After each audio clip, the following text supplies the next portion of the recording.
Hey, it's the Ray Retirement Jam today, as it is every day. Thank you so much for tuning in. Special guest in studio, co-hosting with me today, Gene Pastula, certified financial planner, been around this game for a very, very long time. Now, before the break, Gino, we were talking a little bit about this whole idea that so many people are suggesting that your taxes are going to go up in retirement. And I get the fact that for some people, that is true.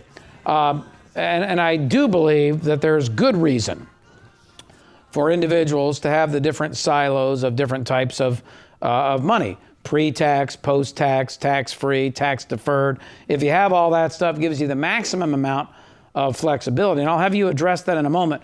But let me just make a point here that so many people, including advisors, and I know you look after some 6,000 of them, so perhaps you could share this with them at one of your conferences, okay? I'm trying. Oh, okay. I know it's tough. I can. Right now, today, a family, I should say, married couple, is in the 15% bracket, up to about $75,000 of taxable income. $75,000 of taxable income, recognizing that 100% of one's Social Security is not taxed. At the most, 85% of it is taxed. So you've got to discount it at least a little bit. But there's also the standard deductions and personal exemptions and all that. And for a retired couple, that adds up to, say, $20,000, right? Make the numbers simple. So if you make $95,000, the marginal tax rate, or under $95,000, your marginal tax rate is 15% at most. It could be as low as 0, but the most it could be as 15%, depending on how much money you make. All right, now, each year you get a little bit of a step up.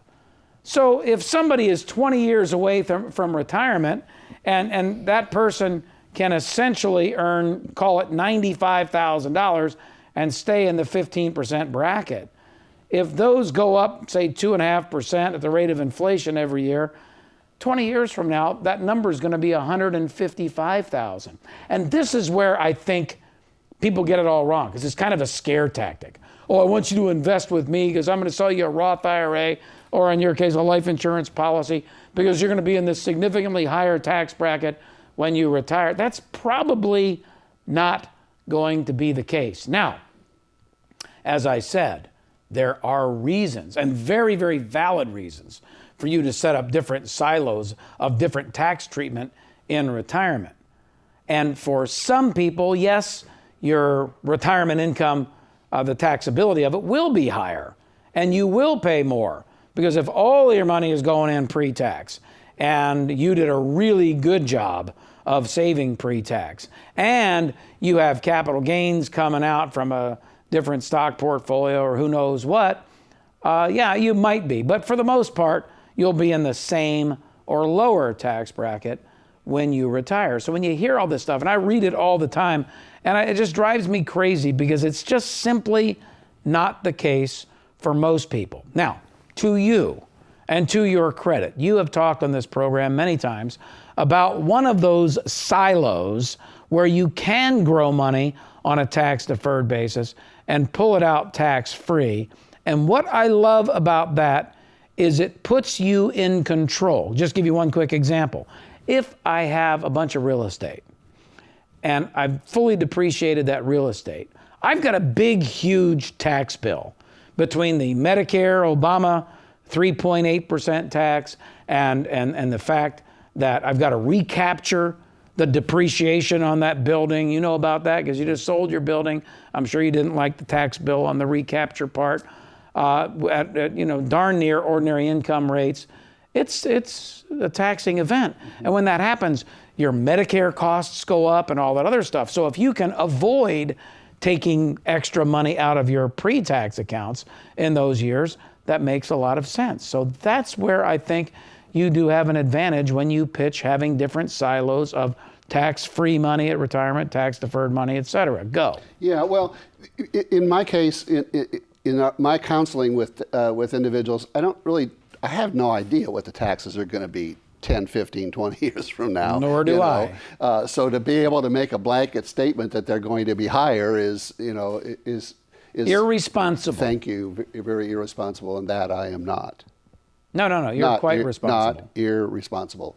In any event, the thing that I'm personally experiencing now, and many of my friends and clients are in the same boat, is that all of the income, or the bulk of the income that you normally get in retirement is basically all ordinary income, distribution from a pension plan, distribution from your qualified plans, interest and dividends on your stock portfolio, rents, et cetera, et cetera.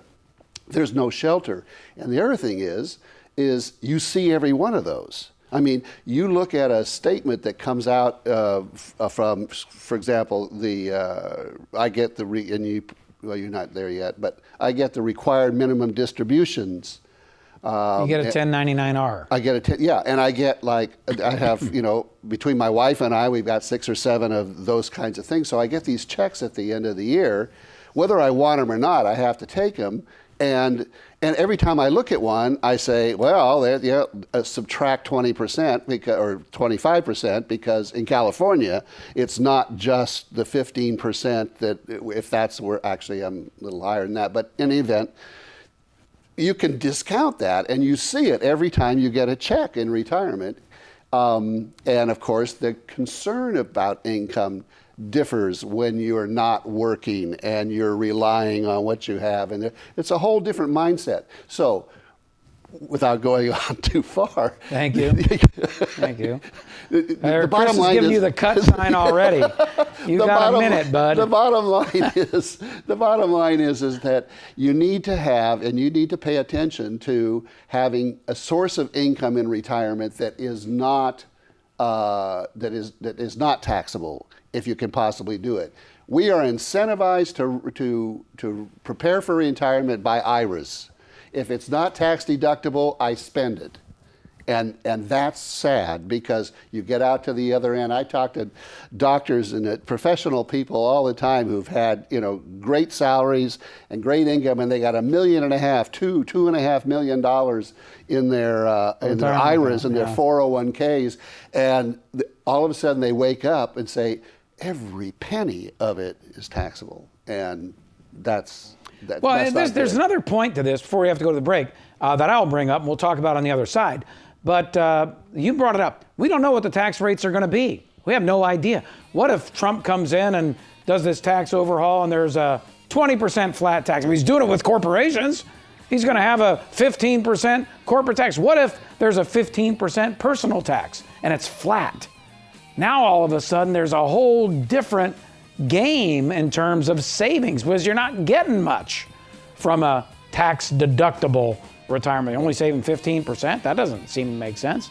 So having the silo of tax-free income makes a ton of sense. When we come back, I want you to respond to how you would design that for the average person here listening and watching on the Ray Lucia Show. So stick around, folks. Gene Pastula joins me next.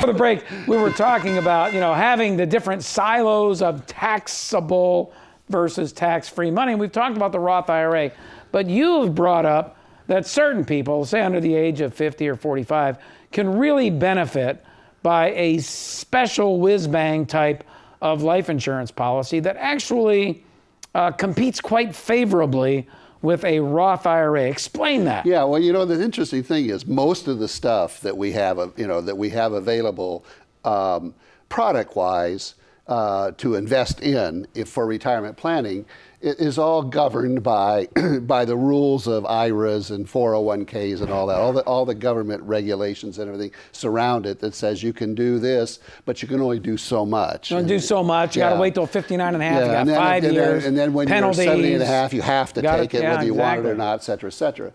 So, but the insurance industry has, and the only option that allows to accomplish the same thing that a Roth does, for example, that being able to put money in and accumulate it over time without paying taxes on it, and then distributing it out in whenever you feel like it in retirement without paying taxes. However, the Roth, has limits to how much you can do. The insurance does not. So if a person wants to put $25,000, $30,000 a year away, they could. Correct. They want to put $100,000 a year. Yeah, away. I mean, for executives that have a lot of money that they're going to invest, outside of their pension plan, it's a tremendous opportunity. Plus, there's an insurance element in it that adds to the value of the money for estate purposes. So, I mean, not everybody makes it to retirement, quite frankly, and others don't last very long after retirement. And so, once that's done, the value of their account is what's left. In the case of insurance, the value of their account is now increased significantly by an element of tax-free insurance. So when you sit down and you start looking at that aspect of your retirement plan and saying, okay, I'm going to put the money in, I'm going to accumulate it without tax, I'm going to start taking tax-free income, and when I die, what's left? And you put that scenario side by side with just a Roth, and level it off and don't limit yourself to what the Roth can put in, because it's only fair. You'll find that when you get to the insurance part, when you get to the estate part, that it's actually going to end up being worth more in most cases, tax-free, because the accumulation of money inside these accounts is very close to what you would see inside a normal managed portfolio, like a 60-40 mix, stocks and bonds, exactly, sort of thing. Exactly, or just S&P 500 accumulation.